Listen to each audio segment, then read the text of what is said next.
Hello, welcome. Today I'm going to introduce you to the Kiwi knife. Now this is a Thai knife that you can get for $2 Australian something. It's as sharp as a shung knife and it's very versatile. And if you like eating mangoes, like this one right here, it's one of the best knife for you to skin and to slice this flesh.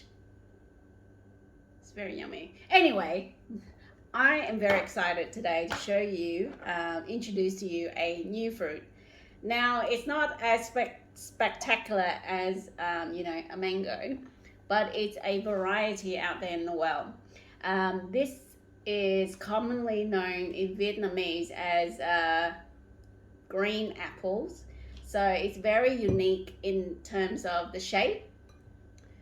It's like around this size, similar to the bigger Jujube, and it has a sour, kind of like crunchy sour flavor.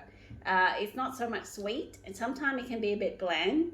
Now the bland in the tasteness could be that because of export, or it could be because when I bought this was a couple days already, when I saw the advertisement. So with fruit, the best time to eat it is straight from the tree, and every days after that there is a depreciation in the flavor and the taste, unless it's a mango or a jackfruit that needs time to ripe. So it's a little bit different to apples. In Vietnam, this particular apple is grown in the south. I believe it's more like a tropical to subtropical climate condition. In Australia, I did a little bit of a reading, and they said this is grown more upper north of Australia, and it can become an invasive species. It's spread by the seed from the bird eating it, and it keep on growing out. And it's not something people like to eat. In India, also known as Indian Jujube, it's not the same as the Chinese Jujube, although it looks very similar. I have eaten this many years ago. I would say at least more than 8 years ago. 6 years ago. Actually, maybe 8 years ago. It was at the Asian grocery, and I saw it and I thought, oh, that's a little bit unique. I bought only one or two. I ate it. I didn't really like it. It wasn't anything that outstanding to me that I just want to go back and eat again.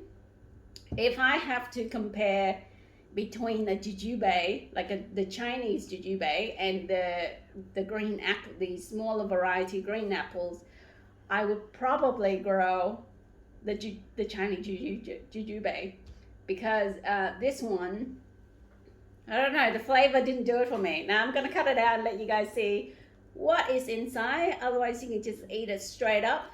Give it a bit of wash first. This might be up from Carnarvon or imported from somewhere to WA. And inside,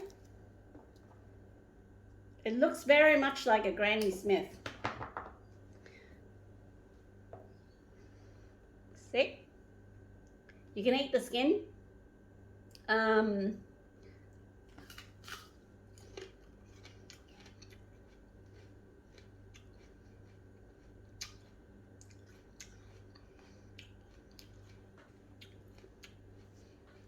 Slightly on the bland side. I can't say it has any unique flavor that it's gonna left me like lingering for years. So it's almost like in between for me right now eating this, a Granny Smith and a Nashi. Now if you're eating like a Nashi pear when it's still kind of green, when this size, like this small size, and they're still green and a bit juicy. This one is not as juicy, but it's crunchy. That is what you get, like Nashi and green Granny Smith mixed into one will give you something like this.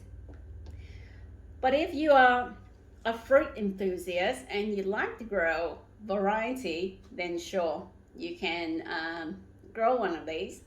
But I wouldn't consider it in warm temperate zone or even cooler climate. I don't think it will do well. But I'll give it a shot, because this is the seed that I had the other day that I ate one. And maybe I'll give it a shot in germinating it. It's very tough. It's similar, like I look at the seed and have a feel of it. It's very similar to the Chinese jujube. So when I bought this, I don't think it's worth the money. It was like $27 or $29 per kilo. And for me, well, I didn't buy a kilo, obviously, but if I were to choose a kilo, I'd rather eat cherries or rambutan, or maybe buy a jackfruit. That was $10 a kilo, whereas this one is like $30 a kilo. Maybe it has high level in vitamin C. Who knows? But anyway, táo Việt Nam, Ber Apple, Indian Jujube, Vietnamese green small apple.